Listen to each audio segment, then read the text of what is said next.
Story time with Grandad. The Tale of Peter Rabbit by Beatrix Potter. Once upon a time there were 4 little rabbits, and their names were Flopsy, Mopsy, Cottontail, and Peter. They lived with their mother in a sandbank underneath the root of a very big fir tree. "Now, my dears," said old Mrs. Rabbit one morning, "you may go into the fields or down the lane, but don't go into Mr. McGregor's garden. Your father had an accident there. He was put in a pie by Mrs. McGregor. Now run along and don't get into mischief. I am going out." Then old Mrs. Rabbit took a basket and her umbrella and went through the wood to the bakery. She bought a loaf of brown bread and 5 currant buns. Flopsy, Mopsy, and Cottontail, who were good little bunnies, went down the lane to gather blackberries. But Peter, who was very naughty, ran straight away to Mr. McGregor's garden and squeezed under the gate. First he ate some lettuces and some French beans, and then he had some radishes. And then, feeling rather sick, he went to look for some parsley. But round the end of a cucumber frame, whom should he meet but Mr. McGregor?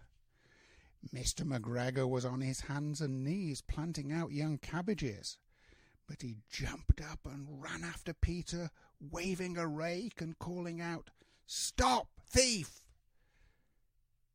Peter was most dreadfully frightened. He rushed all over the garden, for he had forgotten the way back to the gate. He lost one of his shoes among the cabbages, and the other shoe amongst the potatoes. After losing them, he ran on 4 legs and went faster, so that I think he might have got away altogether if he'd not unfortunately run into a gooseberry net and got caught by the large buttons on his jacket. It was a blue jacket with brass buttons, quite new. Peter gave himself up for lost and shed big tears, but his sobs were overheard by some friendly sparrows, who flew to him in great excitement and implored him to exert himself.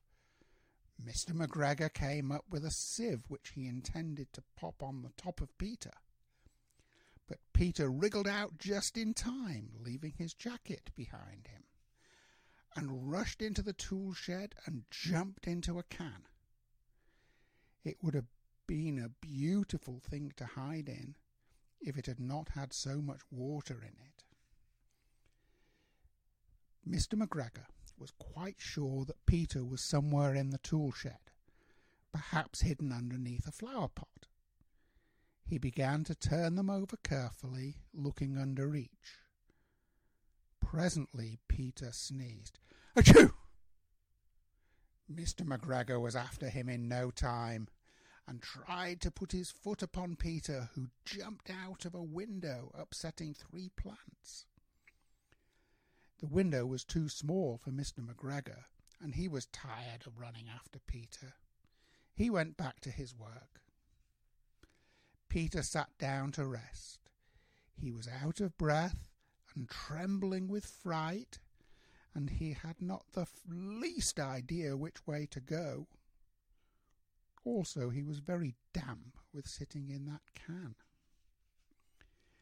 After a time, he began to wander about, going lippity-lippity, not very fast, and looking all around. He found a door in a wall, but it was locked, and there was no room for a fat little rabbit to squeeze underneath. An old mouse was running in and out over the stone doorstep, carrying peas and beans to her family in the wood. Peter asked her the way to the gate, but she had such a large pea in her mouth that she could not answer. She only shook her head at him. Peter began to cry. Then he tried to find his way straight across the garden, but he became more and more puzzled. Presently he came to a pond where Mr. McGregor filled his water cans. A white cat was staring at some goldfish. She sat very, very still, but now and then the tip of her tail twitched as if it were alive. Peter thought it best to go away without speaking to her. He had heard about cats from his cousins, little Benjamin Bunny.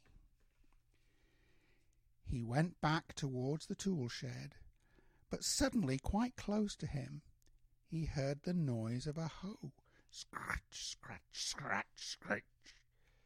Peter scuttered underneath the bushes.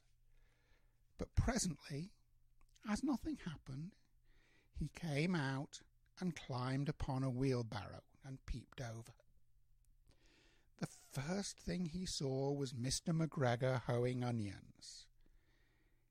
His back was turned towards Peter, and beyond him was the gate. Peter got down very quietly off the wheelbarrow and started running as fast as he could go along a straight walk behind some blackcurrant bushes. Mr. McGregor caught sight of him at the corner, but Peter didn't care. He slipped underneath the gate and was safe at last in the wood outside the garden. Mr. McGregor hung up the little jacket and the shoes for a scarecrow to frighten the blackbirds. Peter never stopped running or looked behind him till he got home to the big fir tree. He was so tired that he flopped down upon the nice soft sand on the floor of the rabbit hole and shut his eyes. His mother was busy cooking. She wondered what he had done with his clothes. It was the second little jacket and pair of shoes that Peter had lost in a fortnight. I'm sorry to say that Peter was not very well during the evening. His mother put him to bed and made some chamomile tea, and she gave a dose of it to Peter. 1 tablespoon to be taken at bedtime. But Flopsy, Mopsy and Cottontail had bread and milk and blackberries for supper.